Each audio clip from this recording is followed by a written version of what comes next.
des humoristes? À tout le moins de certains humoristes publiquement subventionnés qui se distinguent par leur incapacité d'être drôles. Moi, pour vrai, franchement... Laissez-nous déjà digérer cette première phrase. Je pense, honnêtement, j'ai une compassion... Moi, j'ai une compassion Excusez-nous, immense. vous pourriez recommencer parce que... Alors, je reprends ma question pour que vous puissiez reprendre votre réponse parce Allez-y. qu'elle vaut le détour.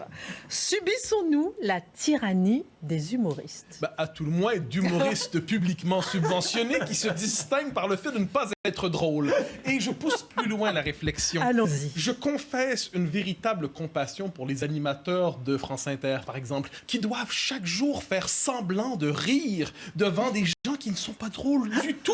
Mais il faut quand même... C'est du travail. Ils sont bien payés, mais ils sont bien payés pour de bonnes raisons. Parce que pour rire devant Sophia Aram, par exemple, il faut du courage. Il ne faut pas hésiter devant le ridicule. De même pour Mme Von Honecker. Alors, on a vu, dans le cas présent, avec un courage exceptionnel, une audace remarquable, Mme Von Honecker décide d'hitlériser Éric Zemmour. Ce que c'est courageux, ce que c'est puissant, ce que c'est intelligent, en fait que c'est bête, comme j'aime dire, c'est une bêtise himalayesque. Mais quelle est la fonction, si on décide de réfléchir un peu à la fonction de l'humour, normalement dans une société, c'est de rire des puissants, de désacraliser la puissance spirituelle du moment, de révéler l'absurde derrière les fausses évidences.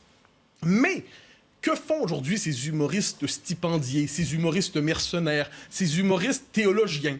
En fait, ils changent la fonction de l'humour et plutôt que de rire des puissants, leur fonction est une fonction de commissaire politique, de commissaire idéologique. Il ne s'agit plus de rire du puissant, il s'agit de rire du plouc. Il s'agit de se moquer du prolo. Il s'agit de se moquer du populo. Il s'agit de tourner en ridicule ceux qui sont en décalage dans la grande marche de l'histoire.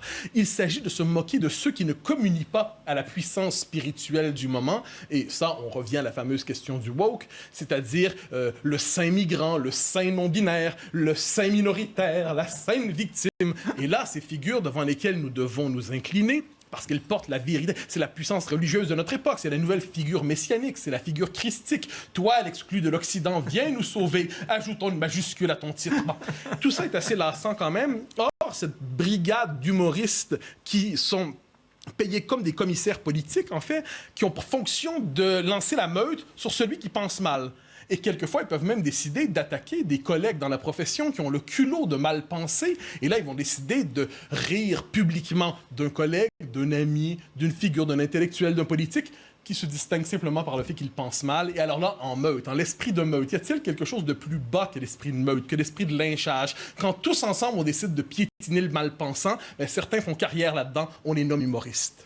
Et vous êtes en train de me dire qu'il n'y a pas d'humoriste, du coup, à France Inter? Tout le monde, c'est le titre qu'il porte. Hein. Mais moi, je suis danseuse de ballet. Mais c'est le titre. Montrez-nous. On n'a justement pas... Je ne veux pas me ridiculiser comme ils se ridiculisent eux-mêmes. Mais non... Cela dit, pour moi, ça revient, et c'est humour de gauche, humour de droite. Franchement, moi, le clivage gauche-droite, c'est le dernier de mes soucis, il m'ennuie. Mais je constate qu'aujourd'hui, devant l'idéologie dominante, devant véritablement les nouvelles figures de la sainteté, les nouvelles figures christiques dont je parlais, l'exclu d'Occident, eh bien, devant ces gens-là, il n'est plus possible de rire. Je ne sais pas si vous avez vu le film Le nom de la rose. Il y a un personnage, le vénérable Jorg, qui n'est pas nécessairement le plus beau de la bande, et qui a cette formule, à un moment donné, dans le film, lorsque Sean Connery lui dit « le rire est le propre de l'homme, il est possible de rire ». Et là, on a aujourd'hui, le vénérable Jorg qui dit « le Christ n'a jamais ri ». Bon. J'ai l'impression d'être devant des intellectuels de gauche. Mais j'ai l'impression d'être devant des intellectuels de gauche, des maîtres du premier degré, des empereurs du premier degré, qui considèrent que sur certaines questions, on ne rit pas de ça. On ne rit pas de ça, et surtout, on ne rit pas avec n'importe qui. Et ensuite, donc, ce sont comme je dis, c'est l'univers de la blague subventionnée. Et là, il y a les sujets dont on peut rire. Et là, généralement, c'est Donald Trump. Ah, on va rire de Donald Trump. Il sera plus président depuis 20 ans et on va rire de Donald Trump. On rit d'Éric Zemmour, on va rire de la droite, on rit du plouc, on rit de celui qui n'est pas nécessairement d'accord avec la mode du moment. Mais si quelqu'un ose rire des nouvelles figures christiques, alors là, on ne rit plus. Et là, on appelle la cavalerie symbolique, on appelle la cavalerie médiatique. On décide de pendre, de lyncher, de condamner à l'exclusion sociale, à la mort sociale, en fait, en quelque sorte. On extrême droitise, on diabolise. C'est ainsi qu'on rit sur les ondes publiques. Franchement, je le redis, j'ai grande pitié pour ceux qui doivent faire semblant de rire lorsqu'ils les entendent. Tenez, il y a un contrat de France sens Inter. de l'humour est-il important ou pèse-t-il dans la démocratie? Il est essentiel. Le sens de l'humour, c'est ce qui permet normalement d'abord de se moquer de soi-même, d'avoir une certaine distance par rapport à soi. Hein, par exemple, on peut dire que quand on a ce génie de la moquerie, qu'on a cette capacité, c'est se désacraliser soi-même, c'est savoir que le rire de l'autre vient finalement ramener décaper un peu nos intentions, nos prétentions à la vertu. Et ça permet de relativiser les absolus de chacun. C'est-à-dire, quand on est capable de rire de soi, de rire de l'autre, chacun rire de l'autre, on relativise les absolus de chaque camp et ça nous donne moins envie, en dernière instance, d'aller se couper la gorge. Ce qui est plutôt une bonne chose en démocratie libérale. Donc, l'humour, de ce point de vue, est un formidable pouvoir de corrosion devant tous les dogmes, devant tous les interdits, devant tout ce qui, d'une manière ou de l'autre, cherche à s'imposer à nous comme de nouvelles vérités révélées.